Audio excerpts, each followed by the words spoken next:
ஒரு சூப்பரான veg chicken roll எப்படி பண்ணலான்னு பார்க்கலாம். அதுக்கு சோயாவை வேக வச்சு அதில் உள்ள தண்ணியெல்லாம் புழிஞ்சு எடுத்துக்கலாம். இது கூடவே ஒரு ஸ்பூன் கடலை மாவு, ஒரு ஸ்பூன் அரிசி மாவு, அரை ஸ்பூன் மிளகாத்தூள், அரை spoon chicken masala, 1/4 spoon garam masala, அரை ஸ்பூன் மல்லித்தூள், அப்புறம் கொஞ்சமாக உப்பு சேர்த்து நல்லா கலந்து வச்சுக்கலாம்.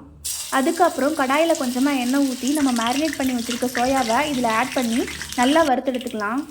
ஃப்ரெண்ட்ஸ், இப்போ நம்ம வறுத்து வச்சிருக்க சோயாவை சின்ன சின்னதாக கட் பண்ணி வச்சுக்கலாம். ஒரு சின்ன பவுலில் அரை ஸ்பூன் மிளகாத்தூள், 1/4 ஸ்பூன் கரம் மசாலா, அரை ஸ்பூன் சிக்கன் மசாலா, 1/4 ஸ்பூன் சீரகத்தூள், கொஞ்சமாக மஞ்சத்தூள் சேர்த்துக்கலாம். இதுக்கப்புறம் கடாயில் கொஞ்சமாக எண்ணெய் ஊற்றி கட் பண்ணி வச்சிருக்க வெங்காயத்தை இதில் ஆட் பண்ணிக்கலாம்.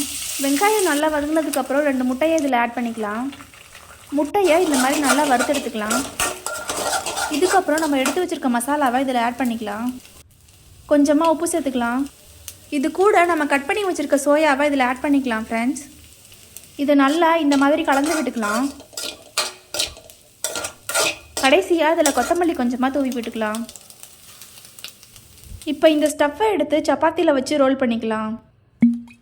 அவ்வளோதான் ஃப்ரெண்ட்ஸ், சூப்பரான வெஜ் சிக்கன் ரோல் ரெடி ஆயிடுச்சு. நீங்களும் இதை செஞ்சு சாப்பிட்டு என்ஜாய் பண்ணுங்கள். தேங்க்யூ.